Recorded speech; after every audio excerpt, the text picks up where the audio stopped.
From CBS News Bay Area, this is the Afternoon Edition. Welcome in right now on the Afternoon Edition. Former President Trump has been indicted in Georgia. This is Trump's fourth indictment in 5 months. Good afternoon to you. I'm Amanda Starantino. And I'm Ryan Yamamoto. But we begin with some breaking news. San Jose city workers have avoided a strike. Yeah, the union just sent the notice out minutes ago. They have reached an agreement with the city for a contract that would last until summer of 2025. It includes historic raises, more family leave, and better pay for bilingual staff. The agreement still has to be voted on and ratified. Now to another top story. The indictment's out of Georgia. They named the former president and 18 allies in an alleged criminal conspiracy to overturn the 2020 election results in Georgia. And as Christian Benavides reports, these are serious state charges for which there is no such thing as a presidential pardon. I just want to find 11,780 votes. That January 2021 phone call between outgoing President Donald Trump and Georgia's Secretary of State launched a 2.5-year investigation, culminating in a criminal indictment handed up last night.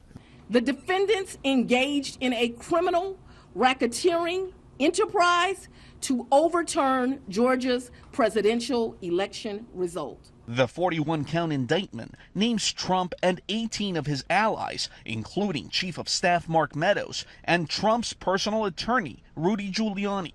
Trump himself is facing 13 felony counts, including violating Georgia's RICO Act, a racketeering law used to take down major crime organizations. What you have is a mandatory minimum sentence for anyone who's convicted. It's a punishment of 5 to 20 years. So there's no walk away from this. There's no probation on this. Trump has continually maintained his innocence, and in a statement, his legal team accused the DA of trying to force through and rush the indictment. The Fulton County District Attorney has asked all 19 defendants, including the former president, to surrender here in the next 10 days. Trump is currently the GOP frontrunner in a bid to get his old job back. Many of his Republican competitors are set to debate in Milwaukee next week. For now, Trump allies tell CBS News he's leaning against showing up in Milwaukee and instead is focusing on rallying his own supporters as he faces down all of these indictments. Those include the documents case at his Florida home, the January 6th case in Washington, D.C., and the New York hush money case, all amounting to more legal trouble than has ever faced a former U.S. president. And a new bill in the California legislature is calling for a federal investigation into Florida Governor Ron DeSantis in connection to his so-called unauthorized alien transport program. In June, DeSantis arranged for dozens of migrants to be transported from Texas to Sacramento, many say under false pretenses. Today, Silicon Valley Assembly member Evan Lowe introduced a bill that he says would bring accountability to DeSantis for the migrant flights. He says the Florida governor illegally trafficked vulnerable migrants across state lines. A man was arrested for a deadly shooting outside of Oakland's Lake Merritt BART station earlier this month. Alameda County District Attorney Pamela Price announcing the arrest of 45-year-old Juan Martinez just within the past hour. Her office says he was arrested in connection with the shooting, and BART police say the shooting came after a fight over an electric scooter. Martinez, now charged with murder, is being held at the Santa Rita jail. And the man accused of killing Cash App founder Bob Lee back in front of a judge this morning. The appearance only lasted about 10 minutes. Nima Momeni maintained his not guilty plea and waived his right to a speedy trial. A big development to come from today's appearance. Both his defense and the prosecution agreed to release Momeni's white BMW from the impound lot. This is important because that is the car he was driving the night Bob Lee was killed. The two men were seen in the car before the alleged stabbing. Momeni's trial date has not been set yet, but he is expected to be back in court in October. Former Oakland Police Chief LaRon Armstrong now suing the city. The suit claims the mayor and other cities retaliated against him. Back in February, Armstrong was placed on administrative leave during an independent investigation and was then let go. The former OPD chief was accused of mishandling 2 misconduct cases. Armstrong says his firing was retaliation for his criticism of the police department's federal monitor. He has not said how much money he is seeking from Oakland, but claims He has lost past and future earnings.